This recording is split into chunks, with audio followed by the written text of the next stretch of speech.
बिस्मिल्लाहिर्रहमानिर्रहीम। अस्सलामुअलैकुम dear students, hope so आप सब ठीक होंगे। स्टूडेंट्स, आज हमने जो टॉपिक पढ़ना है वो है रेशो। ठीक है, रेशो की डेफिनेशन, रेशो की प्रॉपर्टीज़, रेशो कंटिन्यूड रेशो। ठीक है, और इसके अलावा हम कुछ क्वेश्चन यहाँ पे सॉल्व करेंगे तो हमें आइडिया हो जाएगा। स्टूडेंट्स, रेशो को हम डिनोट करते हैं 2 डॉट से। ठीक है, ये इसकी सिंबल होती है। कंपैरिजन होता है between 2 quantities or things of same kind. Mean to say ratio, जैसे अगर हम यहाँ पर कह देते हैं कि सना जो है वो इकरा से ज़्यादा लाइक है। ठीक है, ये आ गई है रेशो।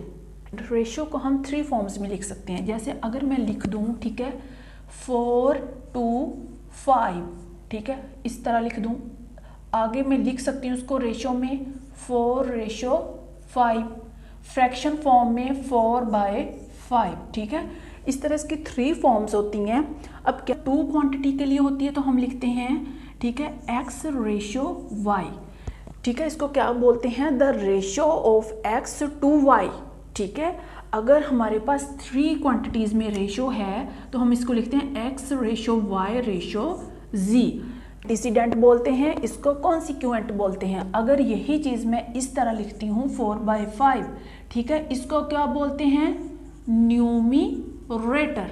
ठीक है, इसको न्यूमिरेटर बोलते हैं। इसको क्या, डिनोमिनेटर। ठीक है, अब देखें स्टूडेंट्स, एंटीसीडेंट न्यूमिरेटर होता है, कॉन्सिक्वेंट डिनोमिनेटर होता है। ठीक है, ओके, अगर हम कोई और एग्जाम्पल ले लेते हैं, ठीक है, 3:5, तो उसको भी हम इस तरह लिख सकते हैं। जो न्यूमिरेटर होता है या एंटीसीडेंट होता है वो ऊपर होता है, जो डिनोमिनेटर होता है, कॉन्सिक्वेंट होता है, वो नीचे लिखते हैं। ठीक है, ये फ्रैक्शन फॉर्म होती है।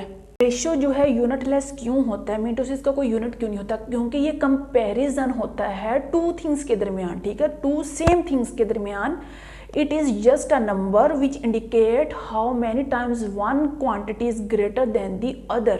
Mean to say कि हमने जस्ट ये चेक करना होता है कि एक क्वांटिटी दूसरी क्वांटिटी से कितने ज़्यादा है, कितने कम है, कंपेयर करना है। ठीक है, खूबी में कंपेयर कर रहे हैं, किसी चीज़ में कंपेयर कर रहे हैं, किसी अमाउंट में कंपेयर कर रहे हैं, इस वजह से यूनिट नहीं होता। ठीक है, बट आपने एक चीज़ याद रखनी है, अगर तो हम किलोग्राम में कोई चीज़ ले रहे हैं तो दूसरी जो क्वांटिटी ले रहे हैं वो भी किलोग्राम में लेनी है। ठीक है, मीनटू से यहाँ पर अगर किलोग्राम है तो ऊपर भी किलोग्राम है, कैंसिल हो जाएंगे, नो यूनिट। ठीक है, हमने लोएस्ट इक्विवेलेंट फॉर्म में लिखना है। ये रेशो में है, लिखना रेशो में ही है, बट लोएस्ट इक्विवेलेंट फॉर्म में कह लें, सिंपल फॉर्म में कह लें। अब यहाँ पे देखें हम क्या करते हैं, दोनों साइड पे 7 पे डिवाइड कर देते हैं। क्यों, क्योंकि 7 के टेबल में 56 आता है।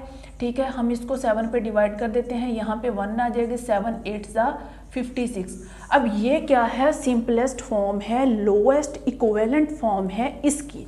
स्टूडेंट, हमने कंटिन्यूड रेशियो का कॉन्सेप्ट पढ़ना है, वो क्या होता है। ठीक है, A/B, ठीक हो गया, यहाँ पर आ जाएगा इक्वल है B/C, इक्वल है C/D। ठीक है, और ये इक्वल है D/E, इक्वल है E/F। ठीक है, अप टू सो ऑन। ये होती है कंटिन्यूड रेशियो। ठीक है, इसको क्या हम इस तरह लिख सकते हैं, A/B which is equal to B/C which is equal to C/D which is equal to D/E which is equal to E/F। Student, ये जो होता है, चाहे हम यहाँ तक 3 वैल्यूज तक रख लें, ठीक है, ABC, चाहे हम इसको भी ऐड कर लें, तो ये सारा क्या कॉन्सेप्ट क्या होता है, कंटिन्यूड। जो कंटिन्यूड रेशियो होता है, इसका कॉन्सेप्ट कहाँ यूज़ होता है। ठीक है, जब भी 2 या 2 से ज़्यादा, 3 या 3 से ज़्यादा पर्सनस के दरमियान जो है प्रॉफिट शेयर करना हो, ठीक है, तब कंटिन्यूड रेशियो होता है। या फिर डिफरेंट टाइप्स की कार्ड्स हैं, उनकी प्राइजेज़ में, ठीक है, 3 हैं, 3 से ज़्यादा कार्ड्स हैं, ठीक है, वो डिफरेंट टाइप की हैं, उनकी प्राइजेज़ में जब भी हमने रेशियो पढ़ना हो तो तब कौन सा यूज़ होता है, कंटिन्यूड रेशियो यूज़ होता है। जन है कंटिन्यूड रेशियो से रिलेटेड है। ठीक है, अब हमें यहाँ पे क्या करना है, इसको भी लोएस्ट इक्विवेलेंट फॉर्म में लिखना है। स्टूडेंट, यहाँ पे ये देखें, ये क्या है, फ्रैक्शन में नहीं है। तो जब भी इस तरह कोई क्वेश्चन हो, उसको लोएस्ट इक्विवेलेंट फॉर्म में लिखना हो, तो हम क्या कर लेते हैं, उसका HCF फाइंड कर लेते हैं। ठीक है स्टूडेंट, हम यहाँ पर इसका 9 का, ठीक है, यहाँ पे 36 का और यहाँ पे 48 का HCF। ठीक है, वैसे हमें यहाँ से शो हो रहा है कि 3 होगा, ठीक है, हम 9 से कट करेंगे तो नहीं होगा, 3 से होगा, लेकिन हम फिर भी जस्ट इसको चेक कर लेते हैं। ठीक है, ये जो 3 है वो कॉमन है, तो HCF क्या हुआ हमारा 3। ठीक है, अब HCF 3 है तो इस पे हम क्या कर देंगे डिवाइड, हम क्या कर देंगे 9 को भी 3 पे डिवाइड कर देंगे, 36 को भी 3 पे डिवाइड कर देंगे, 48 को भी 3 पे डिवाइड कर देंगे। हम इसको सिंपल फॉर्म में लाना चाह रहे हैं। 3 3 ज़ा 9, 3 1 ज़ा 3, 3 1 ज़ा 3, 2 ज़ा 6, 3 1 ज़ा 3, ठीक है, 6 ज़ा 18, यह आ जाएगा 3 12 16। अब देखें स्टूडेंट, यहाँ पे 3 है, 12 तो हो जाएगा बट 16 नहीं होगा, तो मीन टू से ये इसकी आ गई है सिंपलेस्ट फॉर्म, रेशियो में इक्विवेलेंट फॉर्म। क्या है, फ्रैक्शन में वैल्यूज़ हैं। जब भी इस तरह फ्रैक्शन आ जाए तो हमें क्या निकालना होता है LCM, अगर फ्रैक्शन ना हो तो हमें क्या निकालना होता है HCF। ठीक है, अब क्या करते हैं हम यहाँ पर LCM निकालते हैं 5 15 3, ठीक है, 5 1 ज़ा 5, 5 3 ज़ा 15, यहाँ पे 3 आ जाएगा, 1 1 1, ठीक है, LCM हमारा कितना आ जाएगा 5 3 ज़ा 15। अब इस 15 को सबके साथ कर दो मल्टीप्लाई, ठीक है, 4 5, ठीक है, रेशो 15 3 15, ठीक है, रेशो 2 3 15, ऐसे ही है ना, कटिंग कर दो स्टूडेंट, 5 3 ज़ा 15, 3 5 ज़ा 15, 3 4 ज़ा 12, ठीक है, यहाँ पर आ जाएगा 3, यहाँ पर आ जाएगा 5 2 ज़ा 10। This is simplest form of this ratio. ठीक है, लोएस्ट इक्विवेलेंट फॉर्म कह लें, सिंपलेस्ट फॉर्म कह लें, एक ही बात। एक सना लड़की है, ठीक है, वो उसके पास कितने रुपीज़ हैं 9435 रुपीज़ हैं। वो अपने 3 बच्चों के अंदर निदा है, रिहान है, अलीम है, उनको डिस्ट्रीब्यूट करना चाहती है। ठीक है, अब वो किस तरह डिस्ट्रीब्यूट करती है कि जो निदा और रिहान है उनमें तो रेशो बनती है 4:5 की, रिहान और अलीम में रेशो बनती है 3:2 की। बेसिकली ये जो क्वेश्चन है कंटिन्यूड रेशो से रिलेटेड है। ठीक है, अब कहते हैं कि how much money each child will get. अब हमने ये फाइंड करना कि हर बच्चा कितनी मनी जो है उसको कितने रुपीज़ जो है मिलते हैं। ठीक है, हमने तीनों बच्चों के निदा, रिहान और अलीम के हमने फाइंड करने हैं शेयर्स। तो इस क्वेश्चन में बेसिकली स्टूडेंट्स क्या होता है, सबसे पहले क्या होता है, हम इसको कंटिन्यूड रेशो में लिखते हैं, इसको सॉल्व करते हैं, देन उसको हम प्लस करके जो अमाउंट होती है उससे मल्टीप्लाई करके सबका शेयर निकाल, हम इस तरह लिख लेते हैं। अब क्या लिखते हैं, हम लिखते हैं 4:5, ठीक है, रिहान और अलीम की लिखते हैं हम 3:2, ऐसे ही है ना। अब हमने क्या करना है, इसको इससे मल्टीप्लाई करना है, इसको इससे मल्टीप्लाई और इसको इससे। ठीक है, इस तरह लाइन लगाई, 4 3 ज़ा कितना होता है स्टूडेंट्स 12 होता है, मल्टीप्लाई कर रहे हैं। ठीक है, रेशो 3 5 ज़ा 15 होता है, रेशो 5 2 ज़ा 10। यहाँ पे कर लेते हैं इनको सम, 12 + 15 + 10, ये कितना आ जाएगा, ठीक है, टोटल 37। अब कैसे शेयर निकालेंगे, देखें निदा का शेयर कैसे निकालेंगे, 12/37 मल्टीप्लाई टोटल जो हमें गिवन है तो वो निदा का शेयर आ जाएगा। इसी तरह रिहान का निकालेंगे, इसी तरह अलीम का निकालेंगे। है निदा का शेयर, निदा का कितना था, यहाँ पे है 12, ठीक है, टोटल अमाउंट कितनी थी 37, इनको ऐड किया था ना हमने, मल्टीप्लाई किससे कर देंगे, टोटल अमाउंट से। ठीक है, 94 35, ठीक है। इसी तरह हमने रिहान का निकालना है, वो क्या आ जाएगा 15/37 मल्टीप्लाई 94 35।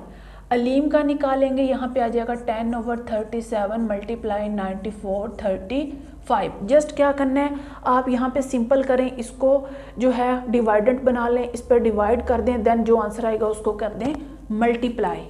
यहाँ पे देखें स्टूडेंट, जब मैं 94 35 को डिवाइड करती हूँ 37 से तो मेरा क्या आंसर आता है 12 तो ऊपर है, ठीक है, 255। ठीक है स्टूडेंट, अब इसको मल्टीप्लाई करने का मैं आपको आसान मेथड बताऊँ तो आप क्या करें, ठीक है, यहाँ पे लिखें 200 + 50 + 5। मैंने क्या किया, 255 को स्प्लिट कर लिया। ठीक है, तो अब क्या करते हैं, मल्टीप्लाई कर देते हैं इसको 12 से, ये आ जाएगा 12 2 ज़ा 24 0 0 प्लस इसको करें, ये आ जाएगा 5 2 ज़ा 10 60 + 60। ठीक है, इस तरह हो जाएगा 6 2। ठीक है, ये आ गया हमारे पास स्टूडेंट्स, क्या आ जाएगा 30 60 इसका। ठीक हो गया स्टूडेंट्स, ये निदा शेयर आ गया हमारे पास।